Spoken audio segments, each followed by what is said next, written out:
Hi, America. I would like to make an announcement. It seems as though Beetlejuice 2 is going to be produced with Winona Ryder and Michael Keaton reprising their roles as Lydia Dietz and Beetlejuice respectively. In tandem with the filming and production of Beetlejuice 2, I will be writing dialogue and characters into the Tim Burton script. The characters that I write in the script exist in the same archetypal realm that the characters in the Tim Burton script exist in. Tim Burton will soon find out that the fiction that he is creating crosses over into a sort of quasi-reality that is just as real as the reality of the tangible world that we experience as reality or perceive to be reality. When he is filming scenes from Beetlejuice 2, it is possible for characters that I have written to cross over from the archetypal realm that my characters inhabit to the archetypal realm that his characters inhabit and compete with them for things. So when suddenly in my Beetlejuice 2 script a new character emerges that Tim Burton didn't write, he should now know that this character was written by me and has crossed over into his movie, having become a part of it. What I am presenting is a complete version of Beetlejuice 2. When the movie comes out, you will need to see my presentation of Beetlejuice 2 to get the whole movie. I'm going to write a character for myself, for Tim Burton to consider. Let's start the opening scene of my Beetlejuice 2 script. Scene 1.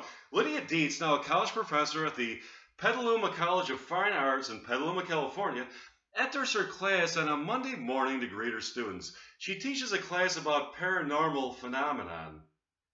Good morning, class. Today we'll be discussing ghosts. For starters, have any of you ever seen a ghost? A woman named Sheila responds, I don't believe in ghosts.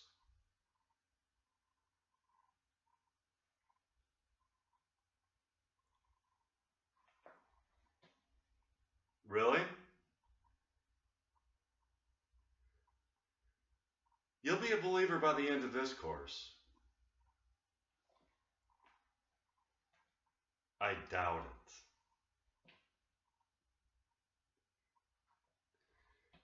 Do you believe in the afterlife? I believe that the human soul does exist in non-corporeal form, but only exists in another plane of existence that we don't have access to.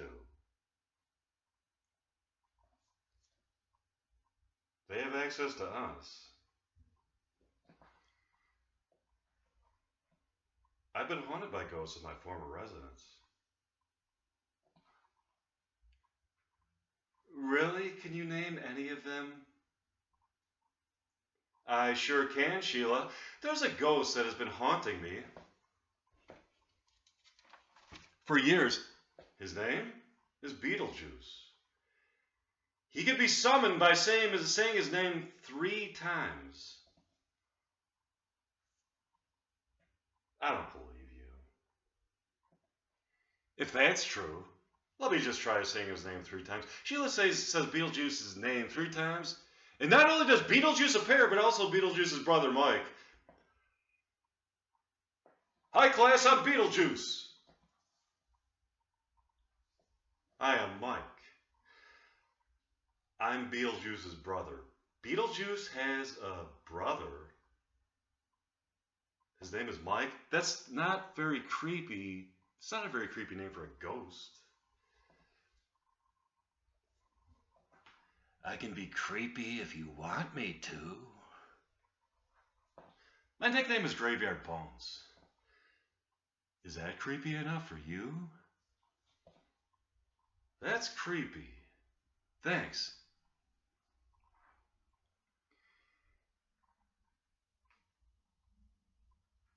Can you tell me what it's like to live on as a ghost? Mike? For starters, it's never boring.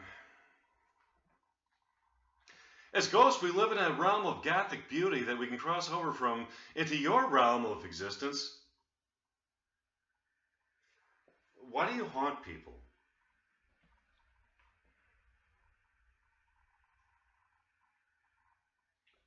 We haunt people because sometimes we feel empty. Sheila, we yearn to interact with human beings in the world of concrete reality.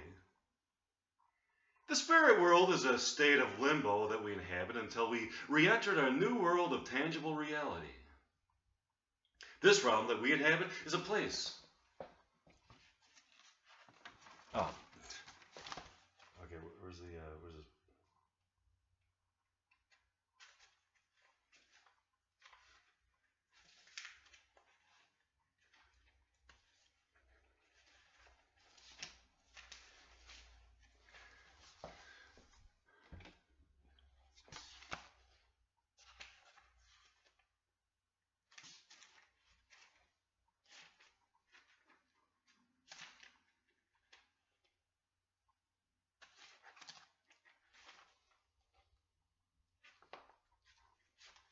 That we pass through. Do you like to scare people?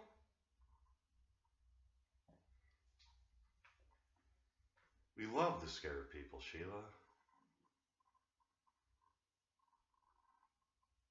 Seeing a ghost is kind of experience that excites the human psyche at a primal level, where survival instincts are activated. When a person is in a state of terror, that is when the person feels truly alive, as the privilege of being alive is felt. It's not a true state of terror to see a ghost.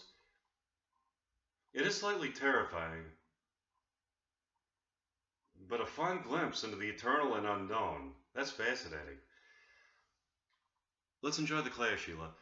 That would be excellent. Lydia Dietz lectured the students. They then went home. The next day, they reassembled in Miss Dietz's classroom for another lecture again. Mike appeared to them during the lecture. Hi, Lydia. You're here again? I was so moved by your lecture yesterday that I decided to come back today. It is wonderful for a teacher of the supernatural to have a real ghost in the classroom. Could you come back tomorrow? How's everyone on a date?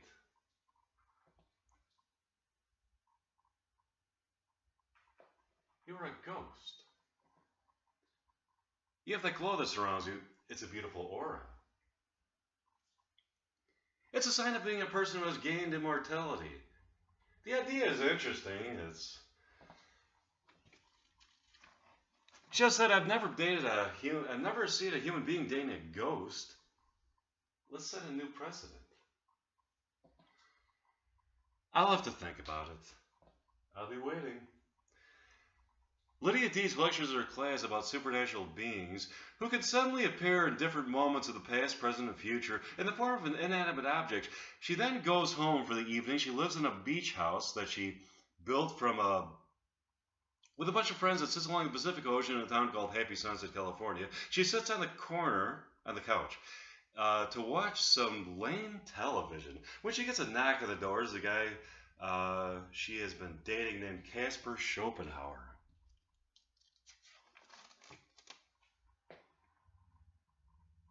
I didn't know you were coming over tonight, Casper. I thought I'd drop in.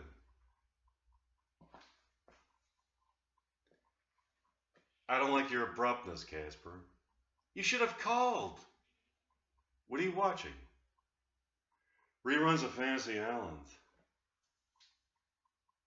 I'll watch that with you. Suddenly, they hear a sinister sounding voice in the living room speaking to them. You cannot escape from me. I am your true love. What was that? I'm not sure. Lydia suspects that it might be Mike who has come to haunt them. Suddenly, the house starts rumbling as if there was an earthquake. But it is Mike using his telekinetic powers. Lydia, you must come with me. I'm going home, Lydia. This is really freaking me out. Lydia Dietz goes to the class the next day to find Mike there again. Good morning, Lydia.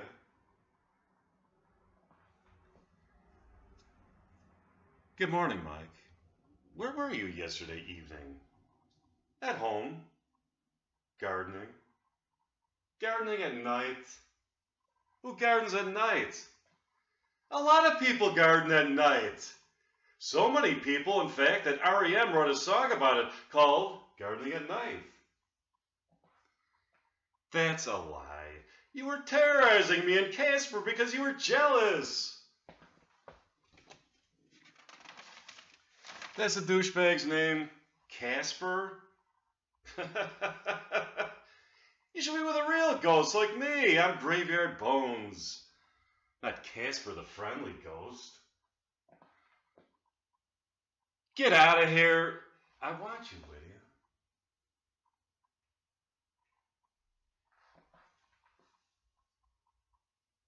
Go home. Bye, I'll see you. Lydia Dietz goes home that evening to find herself feeling very isolated and lonely. She starts to think that she may be falling in love with Mike. She goes to bed. She's lying in bed feeling an ominous presence in the room. This presence is both somewhat terrifying and beautifully enticing as it beckons to her to a transcendent realm of color she has never... I think it's in the other notebook. Is this... Okay. What the... Okay, I get it. The rest of it is in the other notebook. Okay. Let's see.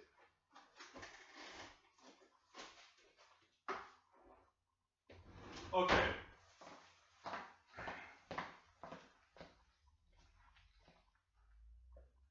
Oh, Beetlejuice 2 continued. Oh, okay. So I do like this script that I wrote for Beetlejuice 2. Okay, let's see. Wait, okay.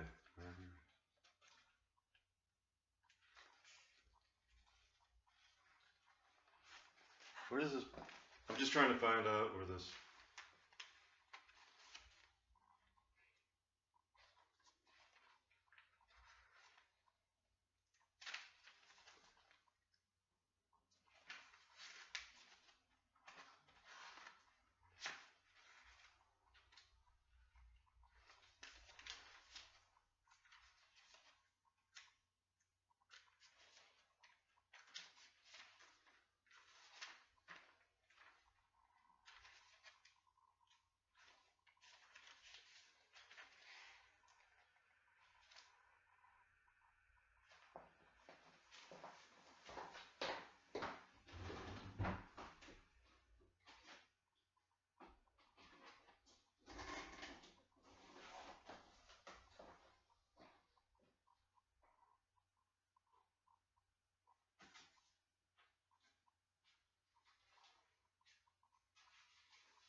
And emotions she has never felt.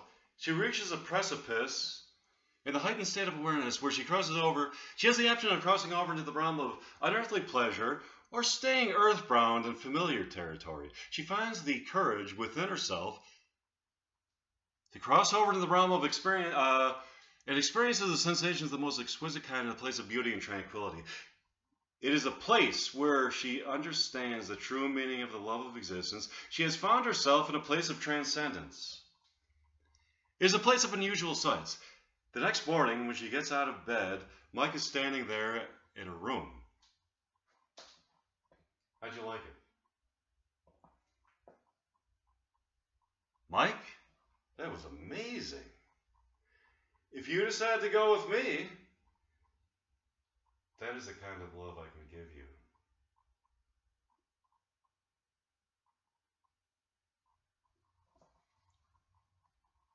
I have to get to school. I'll talk to you about this later. Lydia arrives at school the next day and goes into her class. She addresses her students. Good morning, class. We have discussed many different supernatural phenomena so far this semester. Does anybody care to give us their opinion on the validity of my philosophy of the supernatural? I would. Yes, Sheila, what is your opinion?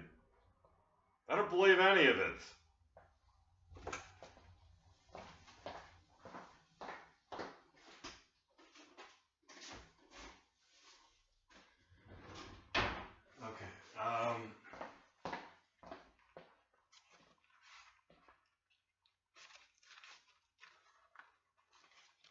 A skeptic.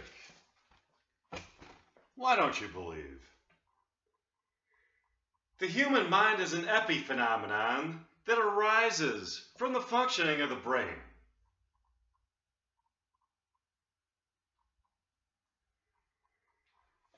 My theory, Sheila, is that the brain is brought into life by the human mind, which is eternal.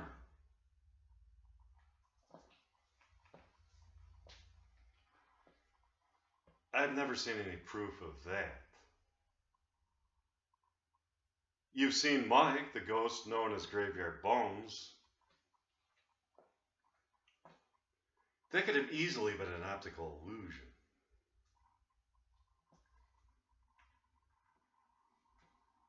That wasn't an optical illusion.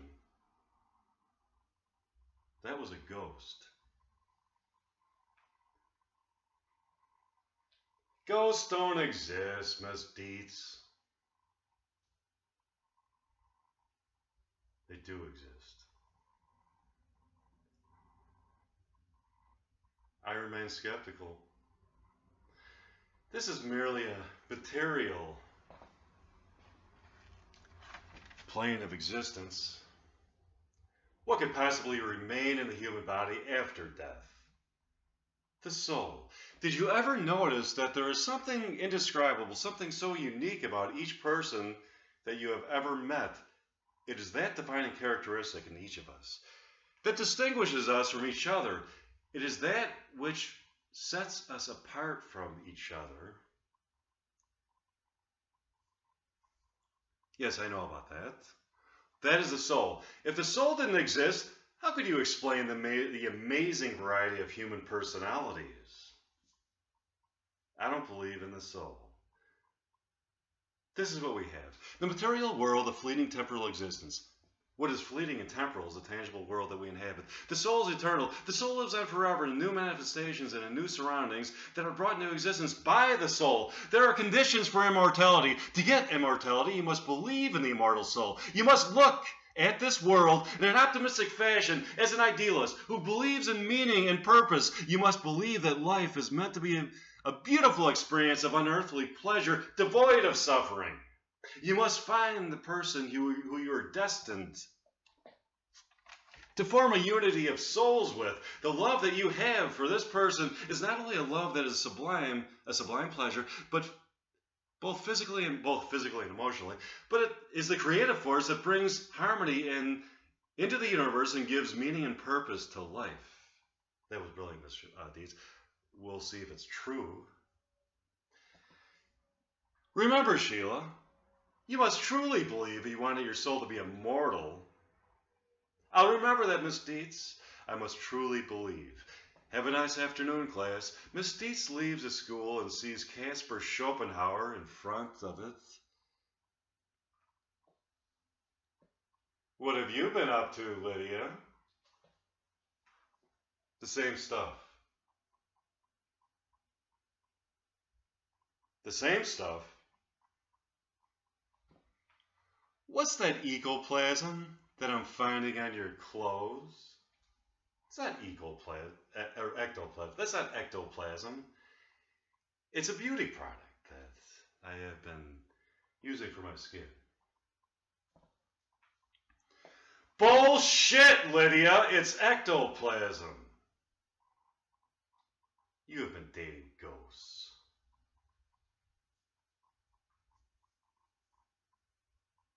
Okay, so it is ectoplasm. But we're not dating. I'll be watching you very closely, Lydia. Fuck off, Casper. I don't need somebody like you who is so needy and insecure about a relationship.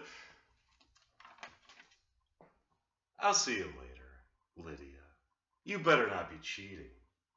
Casper goes home, Lydia goes home to ponder the situation. She begins to think that Casper is not the guy for her. He is too jealous of her, the slightest indication that she could be cheating at her. She knows that for her to get her immortality, she must be with the person she was destined for. Lydia goes to school the next day. She gives her lecture about the human soul leaving the body and inhabiting inanimate objects. In such cases, the human body functions on a